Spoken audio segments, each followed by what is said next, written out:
We're on. Look at that. And it's just waiting for the volume to not be a disruptor. John, I would tell you all about the roll call and how we start the show, but I have a feeling you're very familiar with it. I'm very familiar. It's a All right, roll we're gonna get call. this thing going. All right. Okay, I'm gonna go live and do the thing. Ready? Let's do it. Let's go.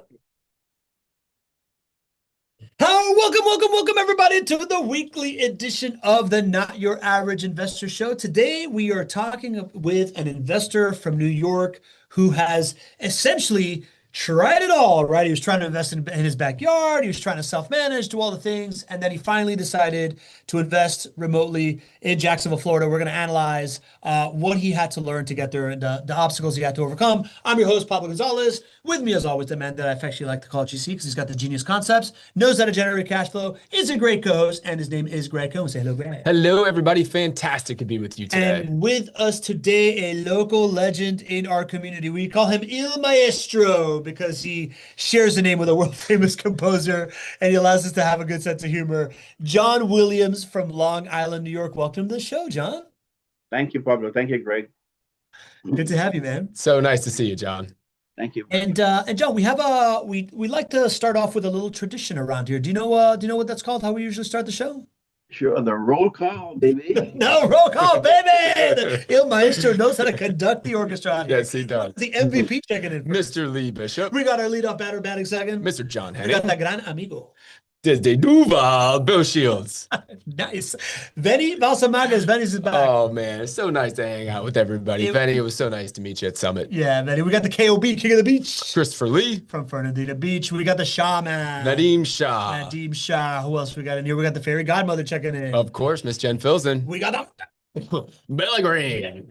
some of Colorado. We got the left tackle in the house. Jeff Moroncow. Morocco, you got it right. I got it right. Yeah, I know. I was trying to repeat that over and over again, make sure we didn't get the left tackle coming after us. We got Tony D in the house. Anthony Detta, great to see you, Tony. We got our this weekend. regulars, Gary and Rosalind Riley from Marietta, California. We regard you. We got Linda Evans from the Villages. Oh, it was awesome hanging out with Linda and Leonard. This is a Summit reunion. We got Linda in the house or something. Man, Linda, great to see you. Favorite smile from the Pacific Northwest. Pamela Myers. Oh, story about Linda and Pamela at the karaoke. We got down. Oh, yeah? Oh, yeah, we got down. Oh, okay, nice. The video?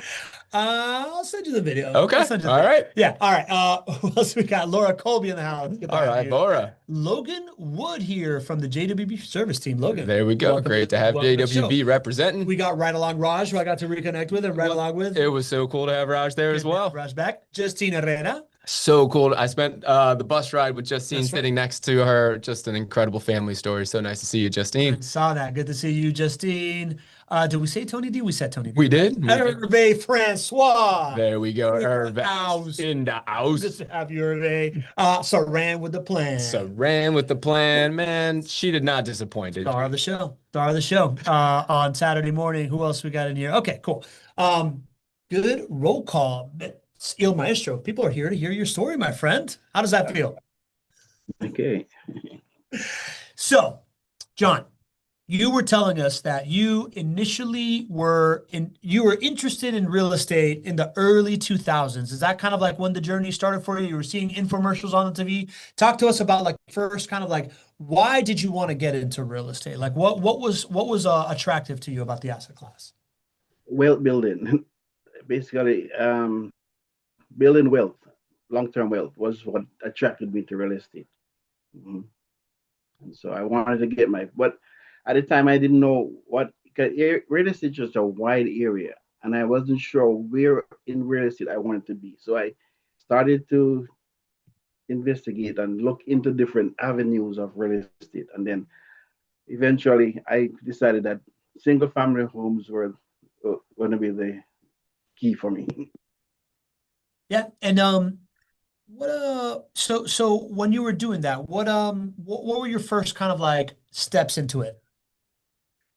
Well, I went online, bought courses, bought books, read, not just getting information basically to see where I wanted to go, and started to try with my feet, but it trying to self-manage didn't work out. because it's a hard work managing your own properties, especially if they're not near. Because the mistake I made was I went way out of town, Harrisburg, Pennsylvania, with some people who were doing it there and thought I could have done it and self-managed, but it didn't work out very well. And then the crash came, and so I had to jump ship. Yeah, and I think when you're getting into real estate and you are looking at the books and the tapes and the courses and the friends that you meet, it's very easy to kind of have shiny object syndrome, right? You hear that maybe this was successful over here, and maybe Harrisburg, Pennsylvania is where you should be, even though you're living in Long Island, New York. And I think what a lot of investors lack is a true strategy and a team to support it. Right. Is that some of the things that you learned early on with some of those hard to learn lessons in the beginning? Yeah. I realized I needed a team, and I didn't have enough knowledge to invest in real estate, which is being a novice, you're gonna make a lot of mistakes if you don't have somebody to guide you. And so that was my downfall. I didn't have enough information, and I didn't have a team that was gonna work with me to get it done. I was trying to do it all by myself, and then that doesn't work.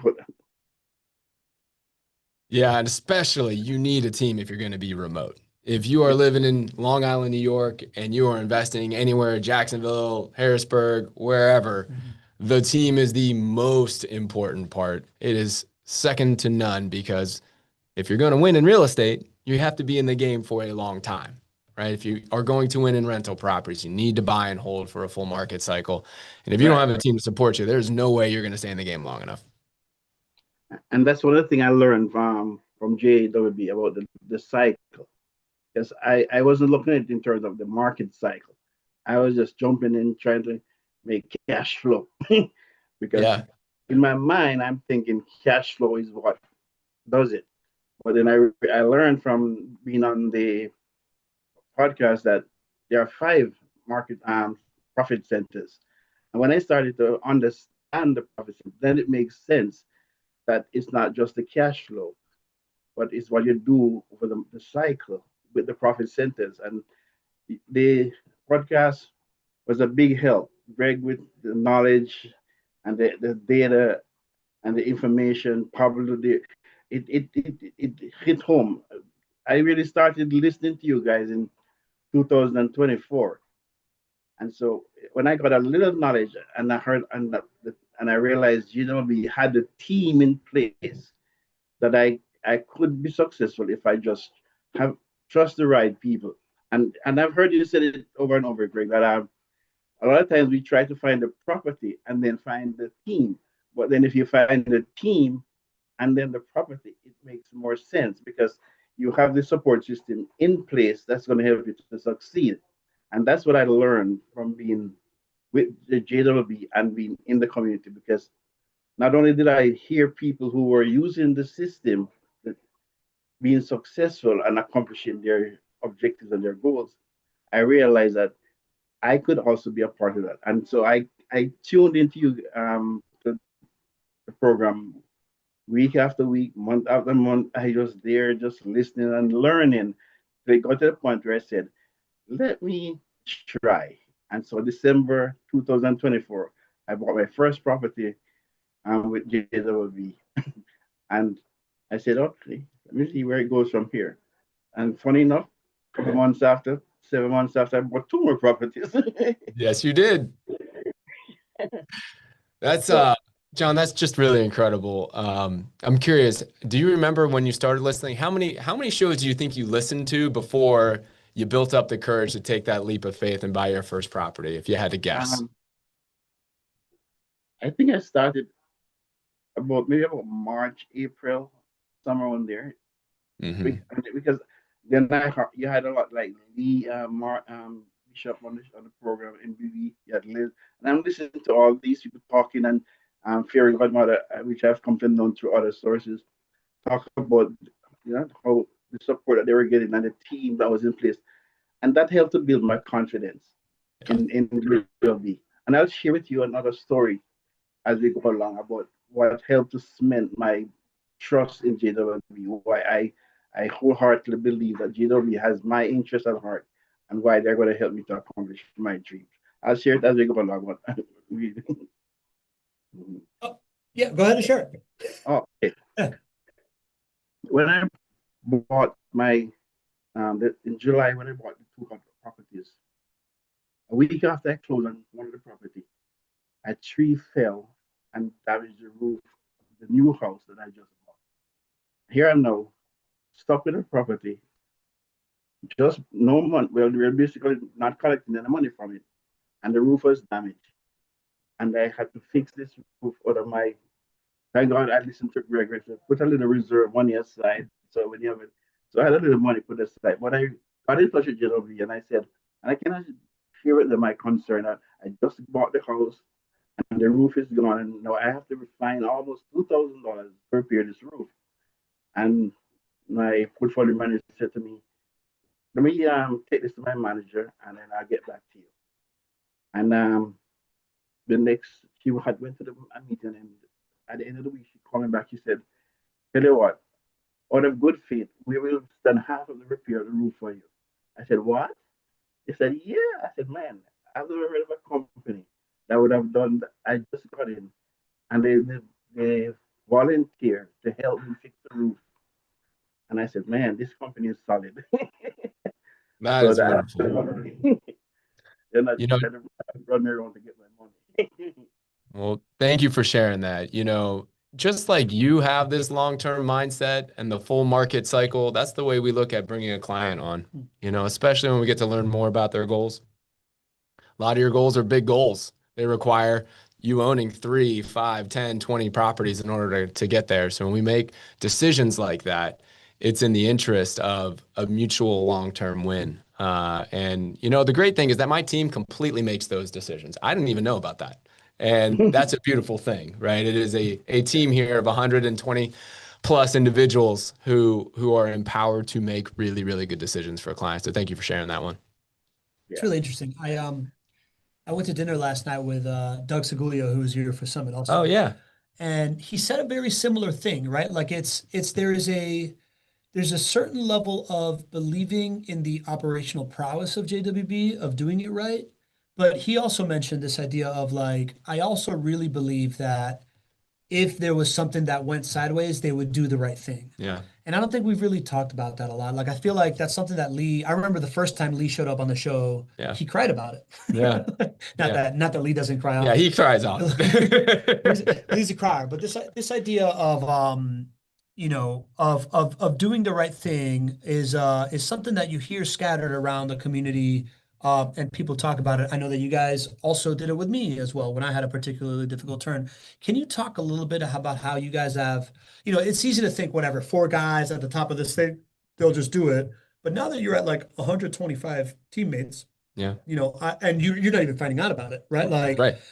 Can you talk a little bit about the structure of how those decisions are made by your team? Yeah, we empower our team to make really, really good decisions. Thank you.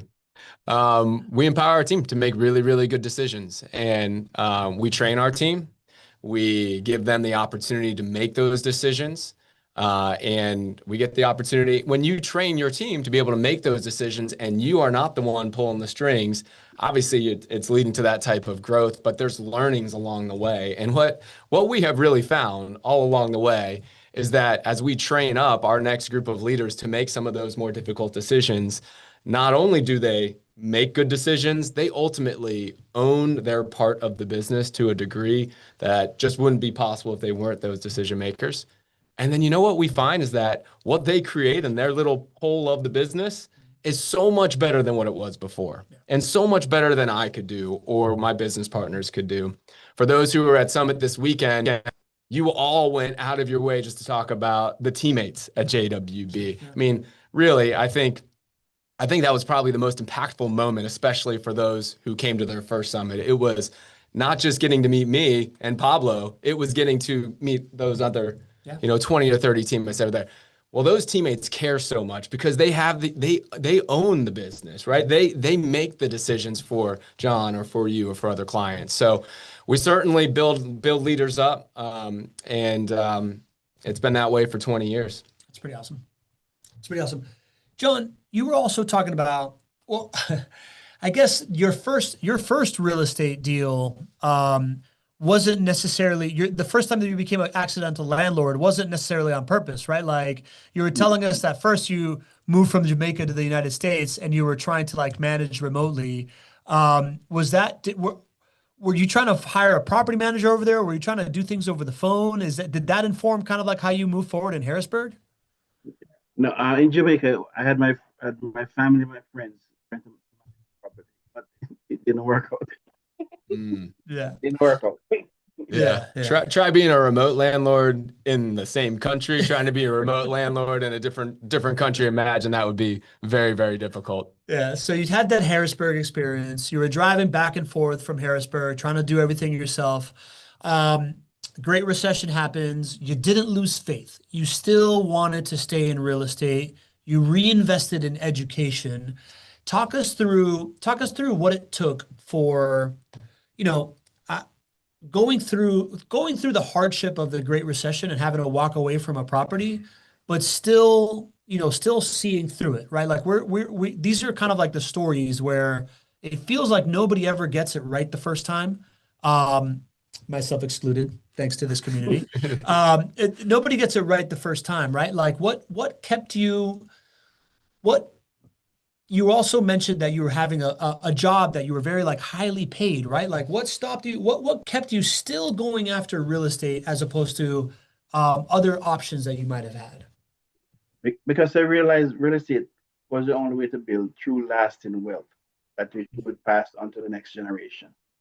Um, it's funny when I got involved with JWB, I said to my eldest son, "Your dad has finally made a decision to be a real estate investor," because I've shared with my family that I want to be a real estate investor, and they've seen me try, but never really made much of it. And then when I found, I mean, I, I'll tell you my age. I'm not. I'm 64-year-old. Okay, and then I said to him, "Whoa!" But at the time I was 63, I said to him, "Your dad has finally fulfilled a dream that he has always wanted to be a real estate investor." And what encouraged me when I heard the other members of the community talk about their journey and their goals and their vision, I said, "Well, it's not too late." I said to my son, "There's a proverb that says, 'When do you plant a tree?'" And he said, "I don't know, Dad." I said, "It is said 20 years ago you plant a tree."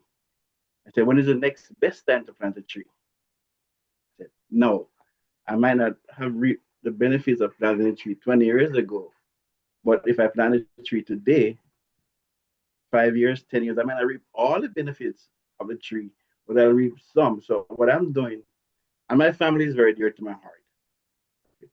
I said, what I'm doing, I might not reap the full benefit of what I'm doing with JWB, but I'm planting the seed so you guys can reap the benefit. I want to leave a legacy for you guys. And Hmm. so I put the seed in the ground so that 10 years, 15, 20 years from now, when it starts to bear, you can reap some of the benefits that I didn't get. And so I'm doing this really for my kids, my grandkids. That's where my and that's what I told one of my goals, to leave a legacy for my family. How special is that? Amazing. That is so special, John. Thanks for sharing that. It's really something that our community cares a lot about. It instantly brings me to Lee talking about why he's investing Mhm. MVP. It's to make his wife proud, right? To be able to not just make the money that we can make in real estate, but to teach lessons to our kids and our grandkids. I can absolutely relate to you as well, John, especially with my kids. And one day maybe grandkids, but yeah, it just it can mean so much more than the dollars and cents, and that's usually what motivates us to get through the tough times. I would imagine you probably envisioned that moment where you could look your son in the eye and say, you know what, I'm a real estate investor. You still had that in your heart, in your head, and in your heart as you were in 1991 coming from Jamaica, and you had that property that didn't go so well, and then as you ran into the challenges in Harrisburg, you never let that dream die. So really, really proud of you, buddy. Thank you, thank you, You thank know you. what rings out to me in that story is something that like every time I hear it, I feel like it bears repeating. but it's the idea that identity precedes behavior change, Mm. right? Like that is something that you read about in Atomic Habits. It's Mhm. something that I've lived myself, but like there's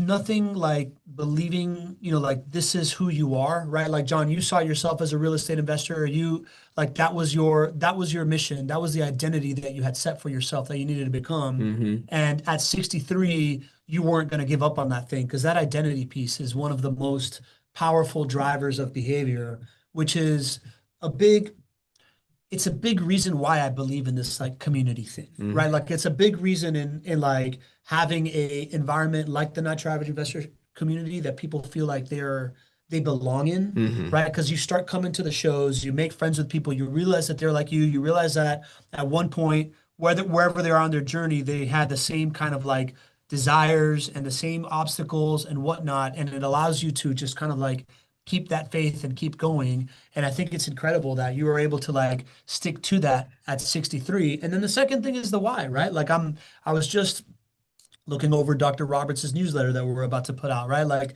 this idea of wanting to be an example for somebody else, like for younger generations is something that continues to ring true across our community. Reggie Fonse has a very similar Mhm. similar kind of why, like right, and Dr. Roberts had it as well. So it just feels like two very powerful drivers is that idea of like identity, and that identity being of service to others is something that I find that's very, very common in Y- taking these decisions. It's common here Yeah, correct. in this bubble, in this beautiful bubble that we Yeah. have here in the Not Your Average Investor Show. But guys, I've been around the block. I've been to literally hundreds, maybe thousands of real estate conferences over my 20 years in real estate. It is not common outside of our bubble. And I think real estate investors actually get a bad name because when you ask them why are they doing this, you see ridiculous things like fancy cars and all of this wealth that they're trying to Yeah. accumulate. It's very hollow outside of our bubble. So I think it's a real credit to the people that we have and the just the community that we have and what we got to experience at Summit, especially and with you, John. I mean, it is really special. So as a company, we're just so blessed. We just are so excited. We get to work with this quality of people to be able to help you guys accomplish your goals. So John, you had your obstacles in investing remotely a couple of times, right? And then I know that you invested in education with Fortune Builders, and you set off. It sounded like your next goal was like, all right, I'm going to invest, but I'm going to do it here in my backyard of New York. Can you talk me through the obstacles there of being able to do that, and why you then decided to invest remotely? New York is very expensive. The True. appreciation is good, but it's out of reach sometimes in terms of financing. And then if you finance it, especially if you're trying to do turnkey or semi-turnkey, you find that the financing is very, very expensive. And what you're putting up to acquire the property doesn't pan out in terms of even a break even most times. You're underwater because rents are not as high as they should be. Even if you buy the property, the rent is not going to cover everything. So you're going to be underwater. And it was very difficult to find the right property at the time for me that was going to be profitable even in the long run because I, as I said to you before, I was focusing on cash flow because that's what I had in my mind. What I was taught, real estate is cash flow, not realizing there were five profit centers that was going to benefit you in the long run. And thank God, when I came to the show, I found it out, and it changed my mindset not to focus so much on the cash flow because that will eventually catch up if you go the full cycle, but focus on everything else in the Pac-Man, as Pablo would say, the appreciation, the principal pay down, the tax. These are and the inflation hedging. These are the things that I've learned and the education I've gotten just by being on the show and being around the community. And finding people who share the same objectives like you, same dreams, and then have a company that's not going after your money, but they want to make sure you succeed. And so, and Greg said it all the time. they don't sort of call you and say, okay, we're going to sell your property. They find out what your goals are, and then they tell it. And I tell you this, when I spoke to Sam initially, and she said, why are you interested in, and I told her why Central, and then she said, what are your goals? I told her, and I said, my wife is a very important part of me making this decision. She said, tell you what, before we go any further, let's set up a meeting so I can meet your wife, talk to her, and see. And we did that. She spoke to my wife. My wife is very supportive. She might not be an active part, but she behind the scenes, she supports me a lot. Every venture that I've ever participated in, she's behind the scenes supporting me, which is why I appreciate her very much. I love my wife so much because she's in my corner. And when she met Sam and Sam, she said, okay, Don, do what you have to do. And then we went from there. So as you said, Greg, it's not just one call and we get your money. It's a series of calls before we get you going. And so the process actually started in October. Mm-hmm. I made a decision in December. She spoke to us, reached out to us, did my goal sheet, my objectives, sent it to her, looked it over, get it back to me, questions, and the process, the system that you have in place, very phenomenal. I must say, it works. Mm-hmm. And I like systems. You like I systems? transfer systems. Yep. Yep. It's a model. It's a model built by people who care, you know? Man, I said this a handful of times at the summit, right? If there is one mistake that I made was to not spend as much effort bringing my wife along the journey of what I had learned, right? Like I think as the host of this show and as the friend of everybody in the community, like you said, John, it all becomes very real to me. And the desire to say, oh yeah, no, it's great. Just come, just trust me. Like it's gonna be awesome. I've seen Mm-hmm. this. Like Mm-hmm. I've met 50 people that have had a good experience. I know the owner of the company, right?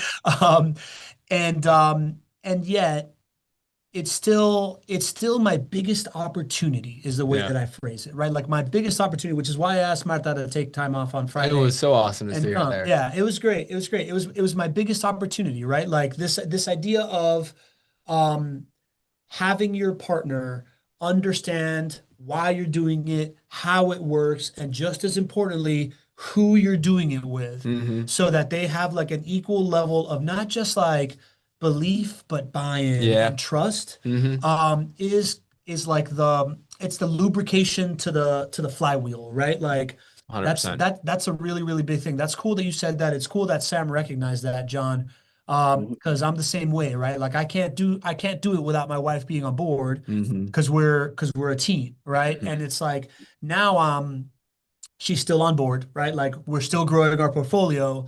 But the biggest change has been that deliberate effort of having that communication with not just one stakeholder, but the other, like all the stakeholders at the table being on the same page has been a big difference for me. I'm glad you started that way. That's really wise. Yeah. Mm. I just think it's a whole lot more fun because what we're trying to accomplish is something really fun for each client. It's a goal, it's an outcome, it's something that matters a lot to you. And when we have everybody from day one moving in that direction, it's a whole lot more fun. Whoever the lead point of person is going to have a big burden lifted off of their shoulders because they don't have to explain everything along the way. We can do that together in the initial phone calls and really set up the relationship for success. So yeah, absolutely. That's something. And for those who haven't had an opportunity to speak with our team yet, we're gonna say if there is another significant other, we're gonna invite that person to get on the phone. We want to meet them, but just like Pablo and John are talking about, it is critical for your enjoyment throughout the process.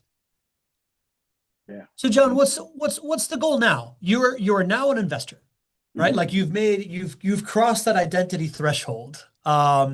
And you now see you started at 63, right? So like explain to me how you think of this idea that the five profit centers, how they will affect your life. Like what is the ultimate like goal of what you're building to these days now that you've like proven to your family that you can do this? Well, the goal, as I said, is to set up, as I said to Sam, my goal when I initially started is to first I was gonna get one property, then I'm gonna try and get two properties per year. All right, but I cannot jump the gun a little. Within less than a year, I got three. There you did. Nice. So, but the goal basically is to get about 10 properties. Okay, and then after 10 years is there, then I'll look at it again and reanalyze the goal.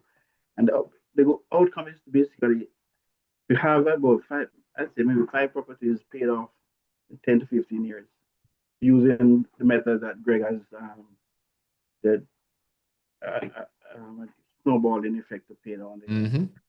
mortgage. And then what I'll do, I'm gonna look at um, ways how I can pass this on to my kids, Mm-hmm. less least tax burden and the least way of causing a stress on them. So that's one of the things I'm going to estate planning. I'm going to be looking at, but the goal, as I said, is not so much because financially I don't really need the money to live on, Mm-hmm. Mm-hmm. but I want to build it so that their lives can be better off. And one person used to say to me, when they look at the fireman tail, they'll see my picture and say, "And granddaddy made a difference in this family." Yeah. That's beautiful right there. I'm curious. I can Rick, tell. can you explain the rapid pay down? I mean, he said something pretty. I think if I'm somebody that's new, by the way, I got a lot of feedback this weekend Yeah. that like asking the question of like the dumbest guy in the room that I like to add was really helpful. Yeah. So feedback received. Yeah. Explain to me what he just said. Paying off a property, paying off 5 properties in 10, 15 years. Mm-hmm. I think most people think that, well, like, man, does that mean that he got a 15-year mortgage? Like, what are we talking about here? Yeah, great question. If we break down how we're going to take John to his ultimate financial outcome and help him accomplish that goal, there's really 3 phases to it. The first phase is the acquisitions phase. The second phase is strategic debt pay down. And the third phase is the most fun. That's your distribution phase. So that's where your funds are distributed. You've reached your passive income goal and you're able to live your lifestyle or fund whatever outcome it is. So there's three phases, and you have to accomplish phase 1 before you get to phase 2, and then phase 2 to phase 3.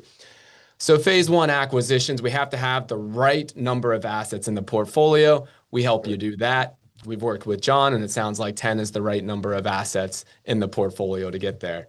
Then once we get that, then we can get to phase 2, which is strategic debt pay down. And so when John's talking about rapid debt pay down, that doesn't necessarily mean that John is paying money out of his pocket to pay those loans off.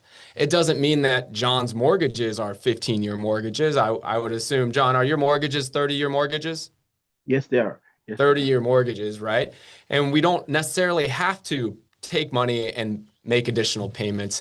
There's a lot that we can help you do to strategically pay your debt down so that you can cut the number of years until you have these properties free and clear simply by choosing the right loans to pay down in what order. And what happens is if you focus on choosing to pay the right loan down, put all of your cash flow towards paying down one loan, what will happen is that one loan will get like a supercharged effective pay down.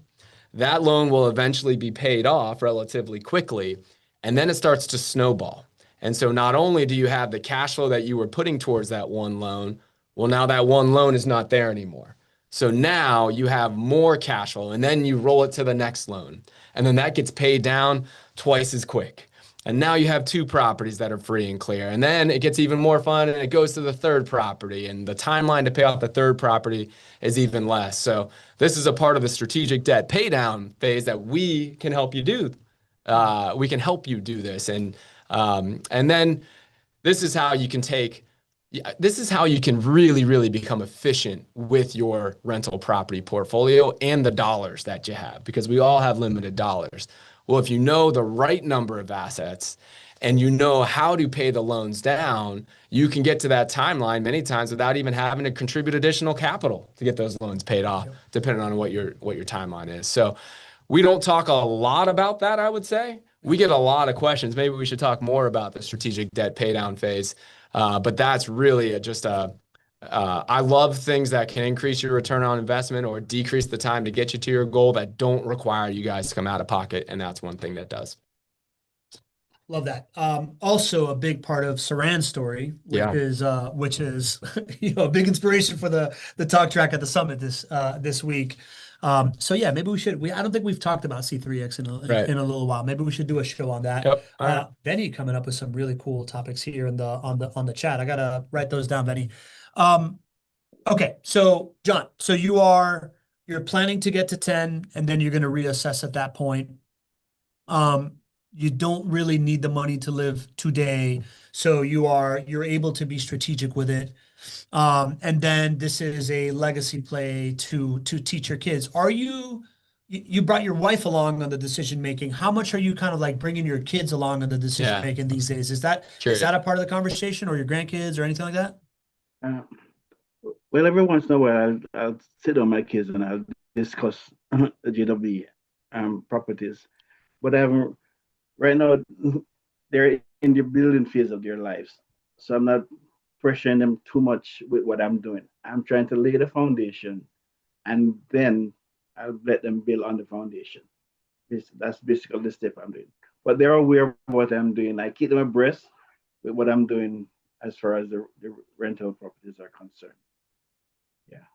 That's excellent. That's excellent. John, do you want to see, can we go over your kind of like purchasing journey, right? So John's portfolio is, he bought at the end of 2024. So it's a new portfolio, but I think there's some lessons to talk about on this one. You ready to see it? To see what Greg put together? Okay, great. All right. So this is not a very long journey, but represented here, but this is it right here. There you go. Real quick, these are real numbers from John's real returns. This is not financial advice. This is not a promise of like future performance. This is just looking backwards, and we're not financial advisors. This is all do your own research. There you go. Well said. Nice. All right, talk us through this, GC. So, John, first of all, John, have you logged in and seen your client ROI report with JWB, or is this new? Okay, so you do log in regularly? Yes, I do. I'm a spreadsheet person. Like you, so I put everything on a spreadsheet. John, would you mind repeating it? It's a little hard to hear you. Sorry. I'm a spreadsheet person. I said not as good as you, but I put all my properties on a spreadsheet. And I track each one monthly, and I also track the portfolio monthly. So I'm like respect from one Excel data nerd to another. That's fantastic.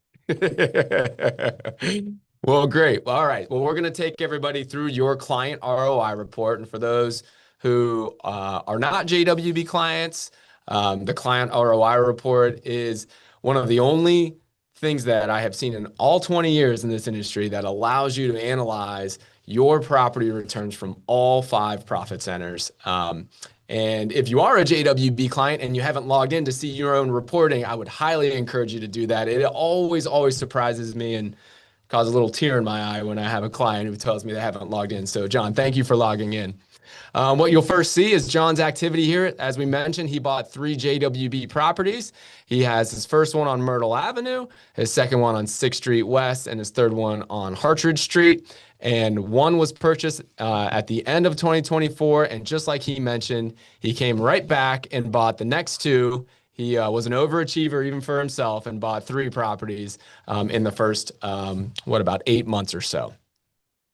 Now we're going to learn a lot about how profits are generated in the short run here, because John is, really about a year into owning his first 3 properties here. And John has generated almost $18,000 in his first year.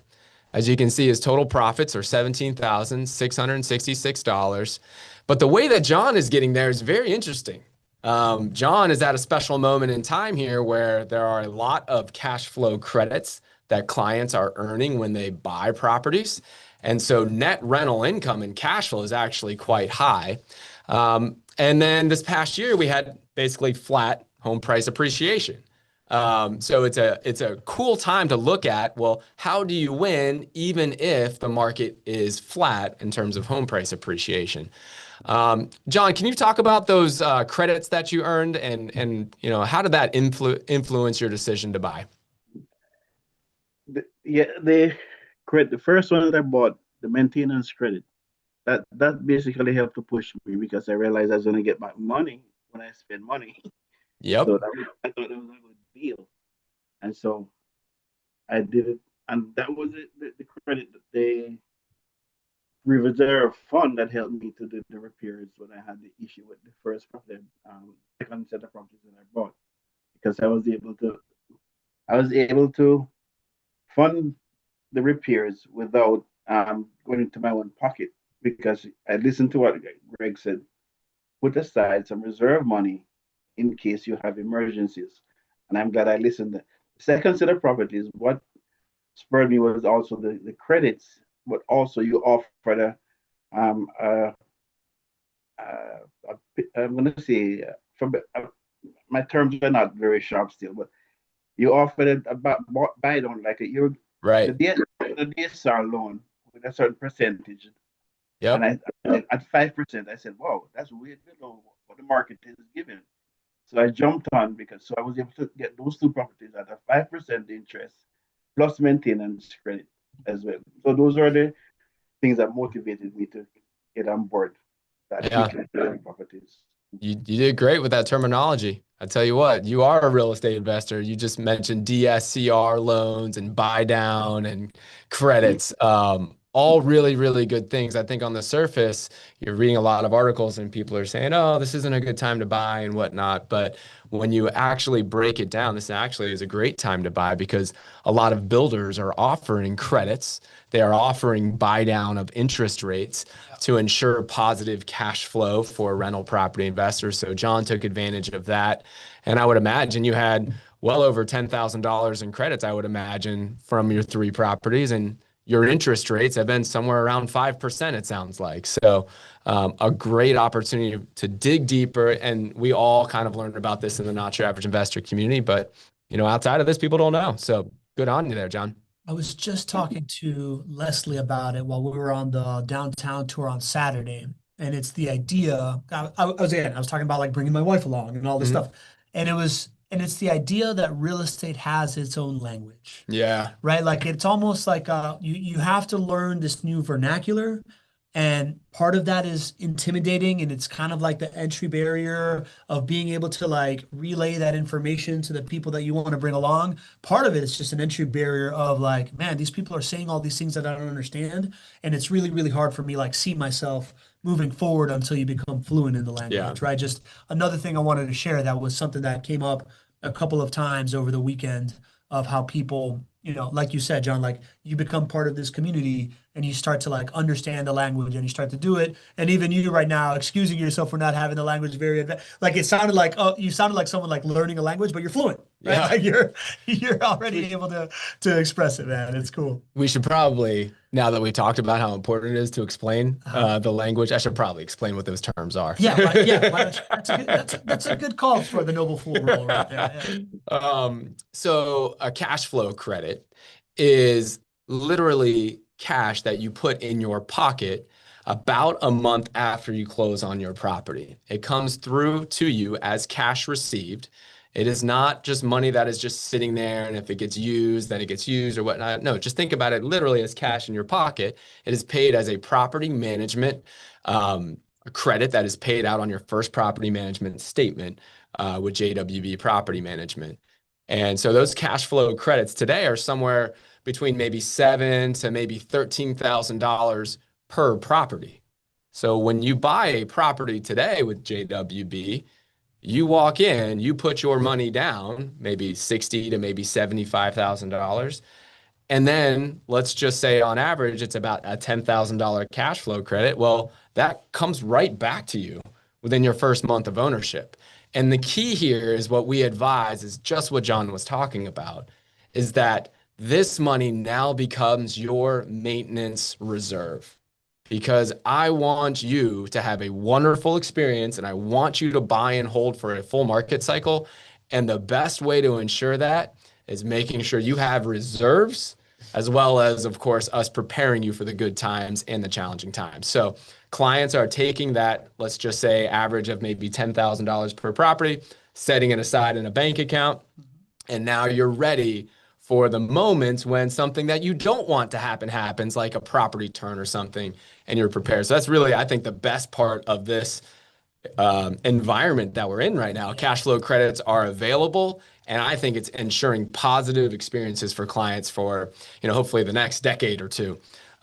So that's really exciting. So that's cash flow credits. We talked about rate buy down. Real quick on the cash flow credit piece. I had another aha moment around that, right? Because during the summit, John, we all had times to sit down with our portfolio managers, right? So everybody kind of like took that time. It was one of the reasons I wanted Martha to come on Friday. We sat down with Fritz. Yeah. And he went over all of it and then explained the cash flow credit. And in the explanation, something hit me. When I see my rental income hit my bank account every single month, it's not like happening. Like I don't see, right? Like right now I'm positive $350 something in revenue. I don't see $300 hitting my bank account. Right. Like I see like $4,500 hitting my bank account. Right. Like I just see like the rental income hitting my bank account. Yep.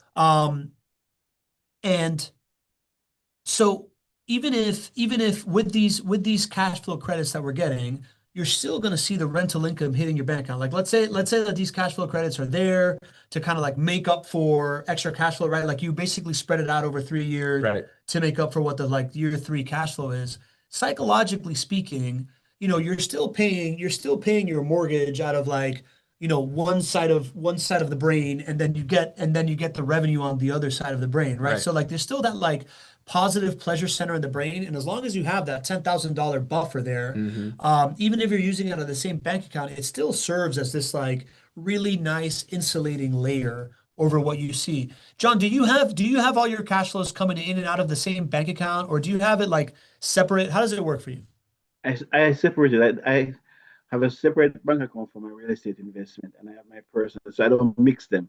Everything is paid. All the mortgages and the taxes are paid from the rental property account. I don't mix my personal account with that account. I keep them separate.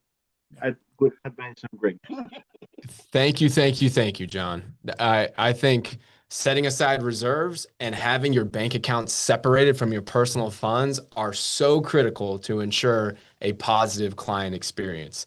Because the alternative is if you have money in your personal bank account and it's coming in and it's going out and all this other stuff, I can guarantee you the first time that you have a maintenance item that's unexpected, or the first time that you have a property turn, you're not going to remember all of the positive cash flow that hit that bank account before. You're just going to think about spending $3,000 on something you didn't want to spend. So it is such an important and simple step to set aside your bank account, separate them, have your personal funds, and then have your rental properties bank account. Inside your rental properties bank account, make sure you set aside reserves. What I would recommend is a kind of a time-tested way to go about reserves in really any business is to have maybe 3 to 6 months of expenses set aside for each business. Well, let's apply the same thing for rental properties. It comes out to about $5,000 per rental property. Build that account up to $15,000 of reserves for your 3 properties. And when you're there, you should be good. Because by the time you have 3 properties, you have a significant amount of cash flow that's coming in every single month, and you should be good for reserves. So little known, we don't always discuss it, but a very critical part of client success. Yeah. So you're going to talk about rate buy down? Yes, rate buy down. So when you go and you get a loan, either you as the buyer of the loan or the buyer of the property or the seller of the property have the opportunity to get a better interest rate for you. And what can happen is either the buyer or the seller, JWB, can actually buy down your interest rate, which means that we pay the lender some more money so that the lender gives you a decrease in the interest rate. And at various points in time, the credits have changed and the buy down has changed. It's very dependent on what overall mortgage interest rates are for the market at that moment. John was able to have an experience where we bought down the rate to 5%. And as we're sitting here today, JWB is buying down the rates for our clients as well. And that's why clients today who are buying are getting sub 5% mortgages. It would be higher than 5%. And then JWB steps in and we actually pay money to the lender on your behalf. And so now that interest rate for you is sub 5%. So that's what a rate buy down is. And then the last term I think was DSCR. It stands for debt service coverage ratio.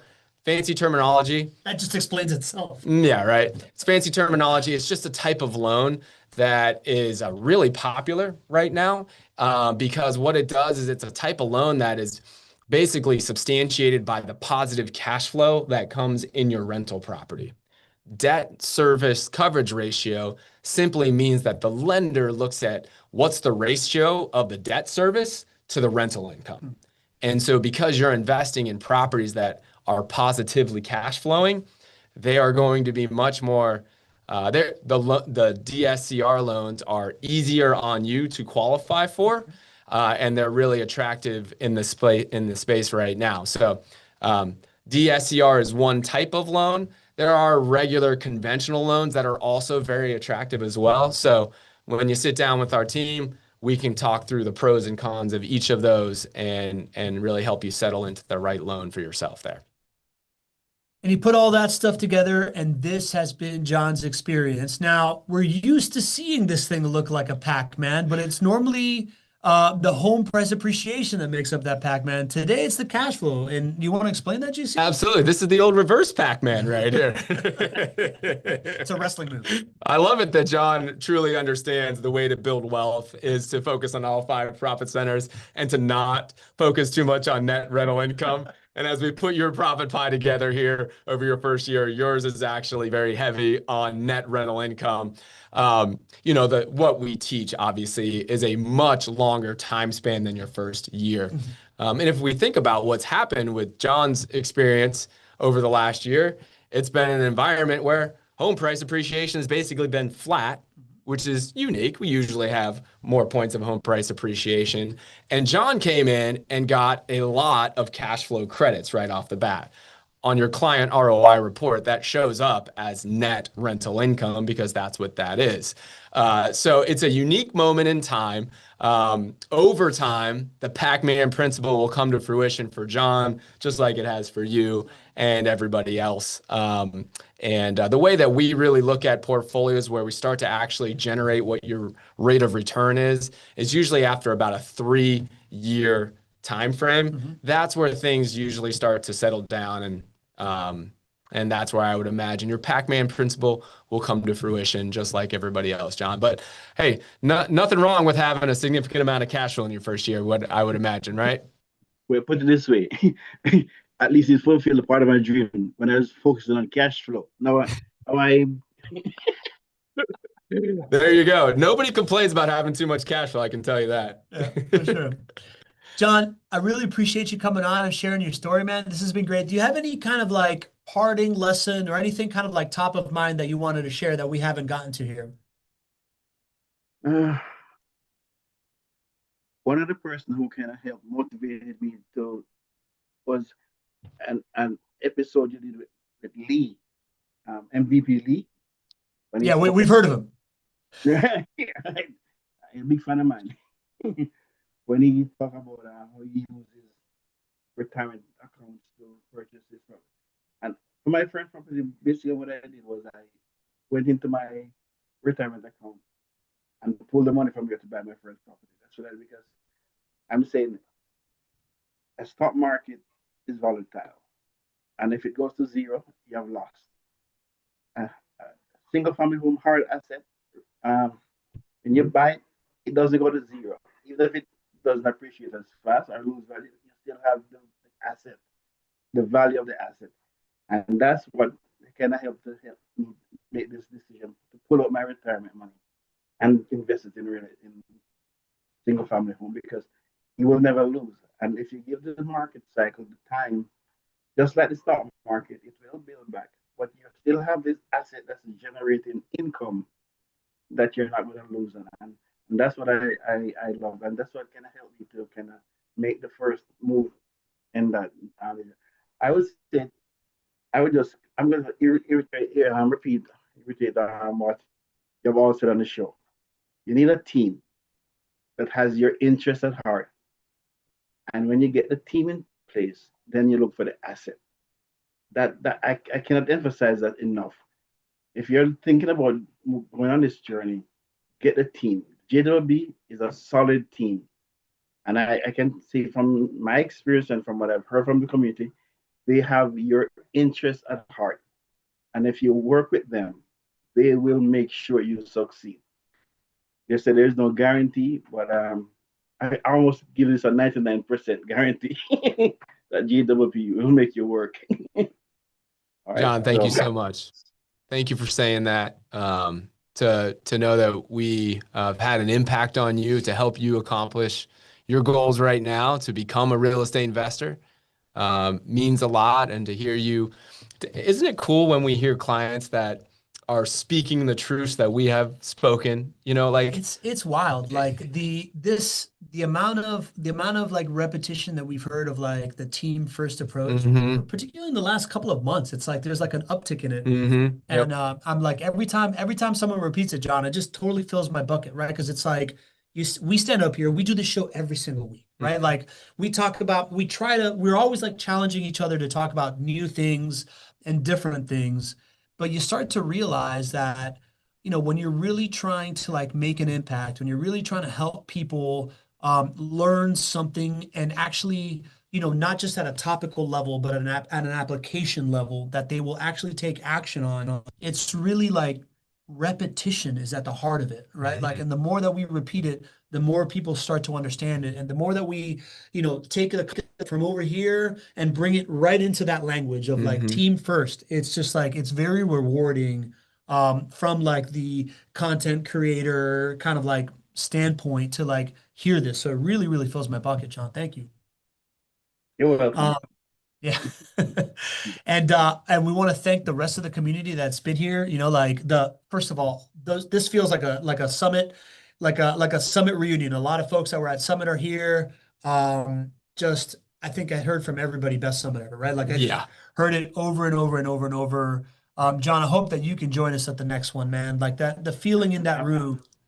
I'm going to try. I'm going to try real hard. Yeah, I hope so too, man. That the feeling in that room really is something special. And the reason it's special, it's because of the folks that come to this webinar every single week and like take time to like get to know each other, take time to like learn the common language, and then take time to come on and share their story as well, John. So really, really thank you. And thank you to the community for doing this. Do you see you guys? Yeah, I thought before the show, how could we possibly share how impactful Summit was for those who were not at Summit? And I just don't think it's possible. I just don't think it's possible. It was such an incredible experience. I want to thank everybody who came to Summit. You all made Summit what it was. There was a lot that we tried to bring to it to make it special. And I know that was all received very well, but it's you guys, it's all of us being in the same room together and, you know, eating lunch together and having dinner and having a few beers and all of this good stuff. I mean, it was awesome, guys. So thank you for making it what an incredible success. And we just can't wait till next year for Summit. It's going to be great. So until then, we'll see you on the show next week. John, what's the parting piece of advice that we have for everybody? Don't be average. Don't be